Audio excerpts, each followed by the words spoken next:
Bismillahirrahmanirrahim. Assalamualaikum warahmatullahi wabarakatuh.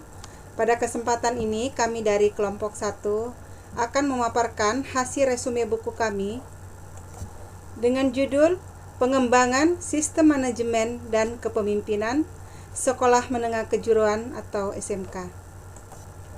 Kami dari kelompok 1 terdiri dari 2 orang, saya sendiri atas nama Esrin Rawati dan teman saya Adina Fadilah Raju akan memaparkannya dan kami membagi menjadi 2 bagian. Adapun hasil resume kami untuk bab 1 pendahuluan yang melatar belakangi disusunnya buku ini melihat bahwa SMK memiliki posisi strategis dalam sistem pendidikan di Indonesia. Hal ini didasarkan atas 2 hal, yaitu yang pertama bahwa SMK merupakan salah satu tempat untuk mencerdaskan dan memenuhi hak-hak pendidikan warga negara. Alasan yang kedua, SMK memberikan kontribusi bagi perekonomian Indonesia melalui penyediaan tenaga terampil. Jadi lulusan-lulusan dari SMK ini diharapkan setelah mereka mempelajari, mempraktikkan dalam sekolah mereka sesuai dengan jurusan mereka masing-masing, mereka bisa keluar dan bisa langsung mengaplikasikan ilmu-ilmu yang telah mereka peroleh dengan terampil dan bisa bersaing di luarannya. Dalam pelaksanaan apa yang terjadi di SMK itu bahwa terdapat berbagai macam keragaman. Keragaman yang pertama ini berkaitan dengan bidang atau program keahlian. Jadi SMK, di dalam SMK itu tentu banyak jurusan-jurusannya ya. Ada yang berkenaan dengan teknik, kemudian ada yang berkenaan dengan ekonomi dan seterusnya ya. Nah, ini program-program inilah yang sangat bervariasi. Yang kedua, berkenaan atau keragaman mengenai kualitas dan kualifikasi. Yang dimaksud dengan kualitas dan kualifikasi sekolah, yang pertama untuk kualitas ini ada yang biasa berkualitas sangat baik, sedang, atau bahkan mungkin kurang ya. Ini didasarkan atas penilaian BAN ataupun dari penilaian masyarakat. Kemudian keragaman status sekolah antara negeri dan swasta. Dan yang keempat adalah keragaman berkaitan dengan faktor sosial budaya daerah dan peraturan setempat. Dari keempat keberagaman ini yang terjadi di SMK, semuanya itu akan dituntut mewujudkan visi dan misi nasional di bidang pendidikan kejuruan. Hal ini tertuang dalam Renstra Dikmenjur tahun 2005 sampai 2009. Dengan adanya buku ini sebagai acuan dalam penyelenggaraan pendidikan di SMK. Untuk poin selanjutnya, tujuan penulisan ini sebagai informasi ya, memuat manajemen. Jadi di dalam buku ini akan dimuat manajemen dalam sistem kepemimpinan ya. Jadi memuat sistem manajemen dan kepemimpinan SMK sebagai rambu-rambu umum untuk dijadikan pedoman setiap SMK dan pimpinan SMK. Yang mana pedoman ini tentunya akan digunakan dalam pengelolaan sekolah untuk mencapai tujuan bersama, visi, misi, dan tujuan pendidikan ya. Sekolah dari mulai tingkat sekolah, daerah maupun tingkat nasional. Untuk bab 2, manajemen dan kepemimpinan SMK. Dari judul ini kita dapat melihat bahwa 3 komponen besar yang perlu kita pahami. Yang pertama adalah manajemen, yang kedua adalah kepemimpinan, dan yang ketiga adalah sekolah menengah kejuruan. Kata manajemen itu sendiri dapat dipahami bahwa proses dalam memberdayakan atau mengkoordinasikan berbagai komponen-komponen yang ada dalam sekolah untuk mewujudkan visi, misi, dan tujuan pendidikan menengah kejuruan. Visi misi ini pun juga dimulai dari tingkat sekolah, tingkat daerah sampai ke tingkat nasional. yang dilakukan secara efektif dan efisien.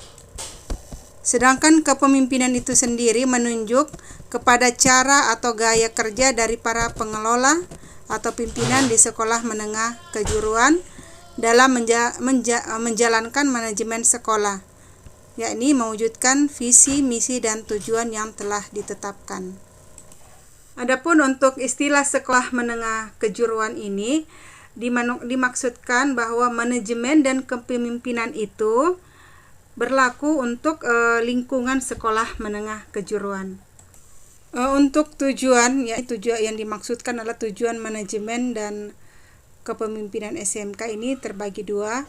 Yang pertama, tujuan khusus, yakni terwujudnya suatu pengelolaan sekolah yang efisien dan efektif sehingga tercapai visi, misi, tujuan, dan sasaran dari tingkat sekolah, daerah, dan nasional. Sedangkan untuk tujuan umumnya, yang pertama adalah meningkatkan jumlah peserta didiknya, yang kedua meningkatkan kualitasnya, yang ketiga terjalin kemitraan konstruktif dengan dunia industri, yang keempat menuju sekolah yang berstandar nasional dan internasional, yang kelima kompetensi lulusan sesuai standar, dan yang terakhir adalah membangun persepsi, sikap, dan partisipasi positif dari masyarakat.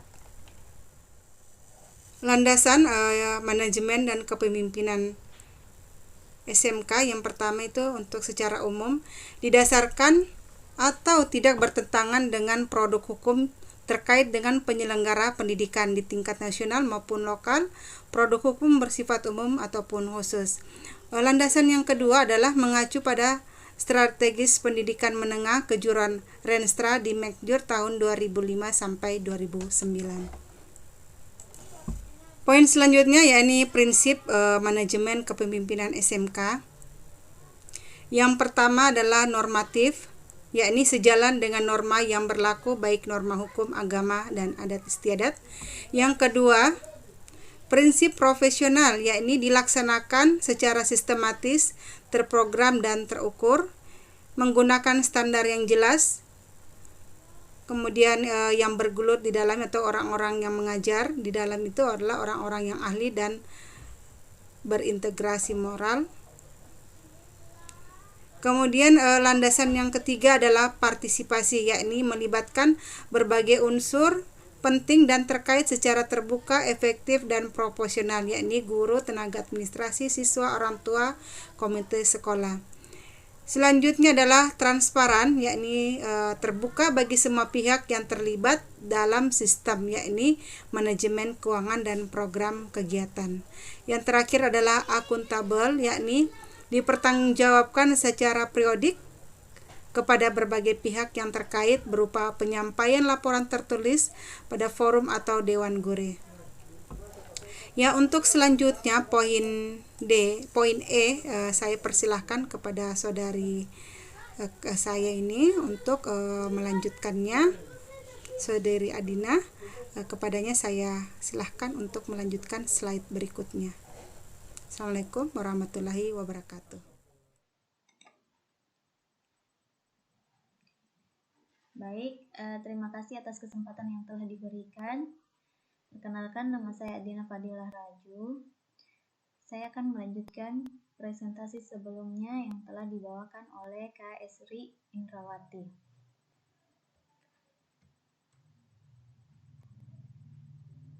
Bagian E, komponen manajemen. Secara umum, ada 3 komponen besar yang perlu diperhatikan dan menjadi target proses manajemen di SMK. Yang pertama adalah input. Nah, input ini sendiri terdiri dari 3 faktor utama, yaitu yang pertama adalah main input. Dalam konteks persekolahan sekolah menengah kejuruan atau yang biasanya disebut SMK, main input adalah siswa atau peserta didik yang masuk ke SMK dengan segala karakteristik yang melekat padanya. Misalnya, tingkat kecerdasan, motivasi, bakat, minat, sikap, kebiasaan belajar, status sosial, ekonomi, dan lain-lain. Kemudian, faktor yang kedua yaitu resource input, yakni menunjuk kepada berbagai aspek yang ada di dalam lingkungan sekolah yang secara langsung berpengaruh dan menjadi alat utama dalam menentukan keberhasilan proses dan hasil kegiatan belajar mengajar, termasuk guru, kepala sekolah, pustakawan, laboran, dan lain-lain. Faktor yang ketiga yaitu environmental input, yaitu berbagai faktor atau keadaan di luar sekolah yang secara langsung atau tidak langsung ikut juga berpengaruh terhadap proses dan hasil-hasil pembelajaran di sekolah, baik berupa lokasi geografis sekolah, dukungan sarana, prasarana, infrastruktur, transportasi, dan lain-lain. Komponen selanjutnya yaitu proses.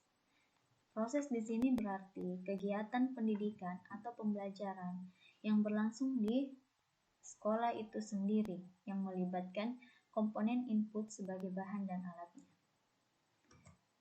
Komponen yang terakhir yaitu output. Output di sini adalah lulusan, yakni para siswa yang telah berhasil menyelesaikan seluruh program pendidikan di SMK itu sendiri. Selanjutnya yaitu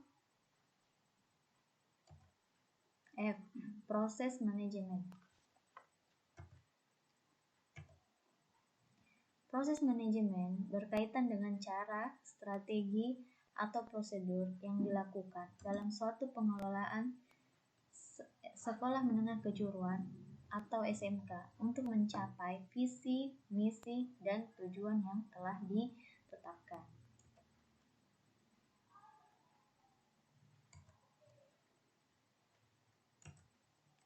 G. Manajemen strategis SMK. Secara umum, manajemen strategis SMK meliputi 3 langkah utama, yaitu yang pertama, penyusunan rencana strategis. Nah, dalam penyusunan rencana strategis ini terdapat 8 komponen. Yang pertama yaitu visi. Visi merupakan pernyataan tujuan bahwa kemana organisasi akan dibawa. Kemudian B. Misi merupakan jawaban atas pertanyaan apa yang akan dilakukan atau dikerjakan oleh sekolah untuk mewujudkan visinya. Yang ketiga, tujuan. Tujuan berfungsi untuk memberikan arah, prioritas, serta mempertajam fokus dari apa yang menjadi misi sekolah. Tujuan juga berfungsi untuk mengarahkan rumusan sasaran, kebijakan, program, dan kegiatan dalam rangka merealisasikan misi. Kemudian ada sasaran. Sasaran dalam penggambaran hal yang adalah penggambaran yang ingin diwujudkan melalui tindakan-tindakan yang diambil organisasi guna mencapai tujuan. Selanjutnya analisis internal, yaitu upaya untuk mengenali dan mendeskripsikan berbagai aspek yang ada di dalam internal sekolah. Misalnya bagaimana keadaan guru, keadaan sarana prasarana, dan keadaan siswa yang ada di sekolah saat ini. Selanjutnya yaitu analisis eksternal, yaitu upaya untuk mengenali dan mendeskripsikan berbagai hal, situasi, dan kondisi di luar sekolah yang ada kaitannya dengan pelaksanaan pendidikan di dalam sekolah. Misalnya, tentang keadaan dunia usaha dan industri, tentang partisipasi orang tua dan masyarakat terhadap sekolah, dan lain-lain. Selanjutnya adalah strategi, yaitu cara atau prosedur yang akan dilakukan sekolah untuk mencapai sasaran atau tujuan-tujuan yang telah ditetapkan. Komponen yang terakhir dalam penyusunan rencana strategis yaitu program kerja sekolah yang berisi sejumlah kegiatan yang akan dilaksanakan dan tujuan-tujuan yang akan dicapai, serta informasi tentang kapan dan bagaimana kegiatan-kegiatan tersebut akan dijalankan. Langkah selanjutnya yaitu pelaksanaan program, dan yang terakhir adalah evaluasi program. Bab 3. Ringkasan rekomendasi penutup. Ringkasan yang pertama yaitu manajemen adalah proses di dalam memberdayakan atau mengkoordinasikan berbagai komponen kependidikan yang ada di sekolah menengah kejuruan untuk mewujudkan visi, misi, dan tujuan-tujuan pendidikan menengah kejuruan. Ringkasan yang kedua yaitu tujuan kegiatan manajemen dan kepemimpinan di sekolah menengah kejuruan adalah terwujudnya suatu pengelolaan sekolah yang efisien dan efektif, sehingga dapat mencapai visi, misi, tujuan, dan berbagai sasaran yang telah ditetapkan. Ringkasan yang terakhir yaitu ada sedikitnya 5 prinsip utama yang harus dijadikan pegangan dalam menjalankan manajemen dan kepemimpinan di SMK. Yang pertama yaitu normatif, profesional, partisipatif, transparan, dan akuntabel.